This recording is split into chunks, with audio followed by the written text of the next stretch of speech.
মাজার জিয়ারত করা যাবে, কিন্তু মাজারে যে সেজদা দেয়া যাবে? আল মাইয়িতু ফিল কবর কাল গরিকু ফিল বাহর।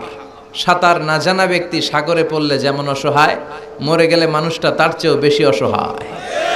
সে আপনারে কি দিবে? আপনি বরং দিবেন যে সালাম দিবেন, আসসালামু আলাইকুম আহলা দিয়ার মিনাল মুমিনিন ওয়াল মুসলিমিন ওয়া ইন্না ইনশাআল্লাহু বিকুম লাহিকুন আনতুম লানা সালাফ নাহনু লাকুম তাবা ওয়া ইন্না ইনশাআল্লাহু বিকুম লাহিকুন ইয়ারহামুল্লাহুল মুস্তাকদিমিনা মিন্না ওয়াল মুস্তাখিরিন। এই দোয়াগুলো পড়বেন, তার জন্য ফাতিহা পাঠ করবেন, দোয়া করবেন। তার কবরের আযাবকে মাফ করে দিবে কে? আল্লাহ। তো আপনার দোয়ায় ওর কবরের আযাব মাফ হয়, ও আপনারে কি করবে? এগুলো না বুঝে লোকজন মাজারে যে লাল শালু দেয়, আগরবাতি দেয়, মোমবাতি দেয়, ছাগল দেয়, গরু দেয়, টাকা দেয়, পয়সা দেয়, আছে না নাই? সন্তান হয় না, সন্তানের জন্য যায়। মেয়ে আছে, ছেলে হয় না, এরকম আছে না নাই? মাজারে গেলে সন্তান পাওয়া যায়? মাজারে না গেলে সন্তান পাওয়া যায় না। সন্তান দেয় কে? মাজারে না গেলে যদি সন্তান না হতো, ছাগলের যে বাচ্চা হয়, ছাগল কোন মাজারে যায়? গরুর যে বাচ্চা হয়, গরু কোন মাজারে মানত করে? আকল খাটালেই বোঝা যায়। চিল্লা এখন ঠিক কিনা? এজন্য মাজার কেন্দ্রিক ভণ্ডামিকে কোনোভাবেই প্রশ্রয় দেয়া যাবে। আমরা একজনকে সেজদা করি, চিল্লায় বলেন তো তিনি কে? এটার নাম তাওহীদ। এটার নাম কি? তাওহীদেরই মুর্শিদ আমার মুহাম্মাদের নাম বলো, মুহাম্মাদের নাম, আল্লাহর নাম জপলে বুঝতে পারি। আল্লাহরই কালাম বলো, মুহাম্মাদের নাম, ওই নামেরই রশি ধরে যাই আল্লাহর পথে,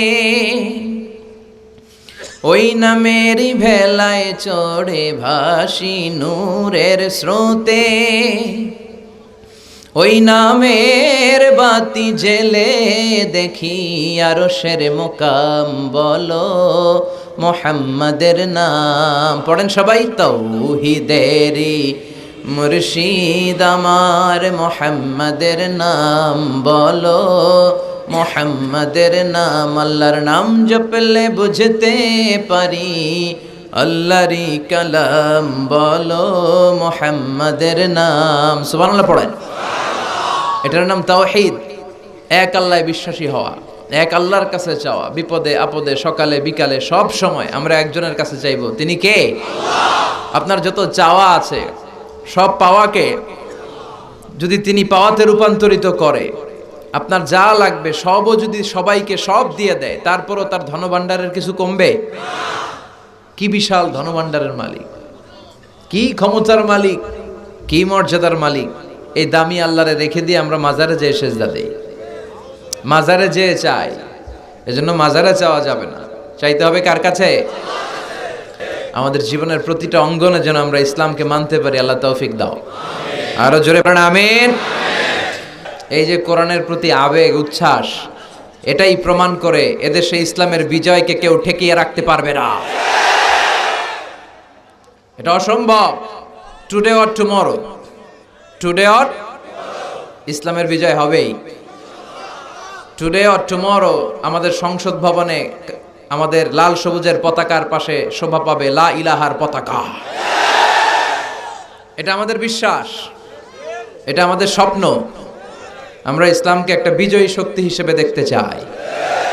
বিশ্বনবীকে আল্লাহ তাআলা অনেক দায়িত্ব দিয়ে পাঠিয়েছেন। প্রাইম রেসপন্সিবিলিটি, দায়িত্ব হচ্ছে লিউযহিরাহু আলা দ্বীনি কুল্লি।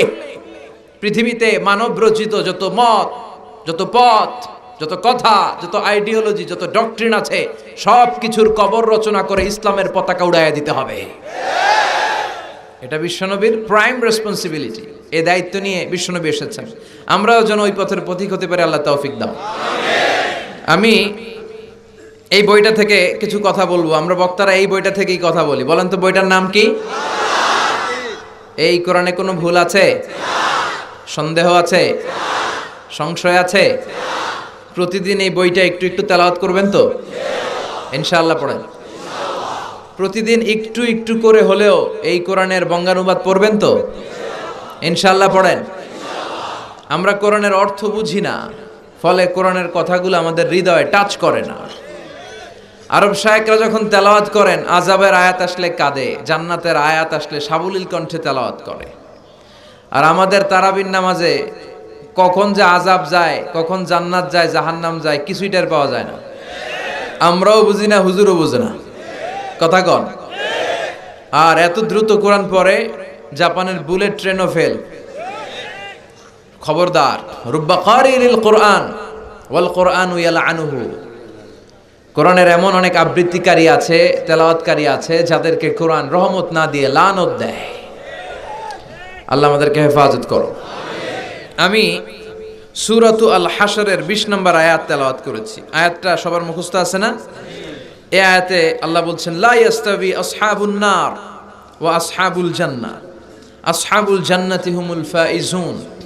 আল্লাহ বললেন, জান্নাতীরা আর জাহান্নামীরা তারা সমান নয়। জান্নাতীরা হচ্ছে সফল কাম। কার কথা? এই কথায় কোনো সন্দেহ আছে?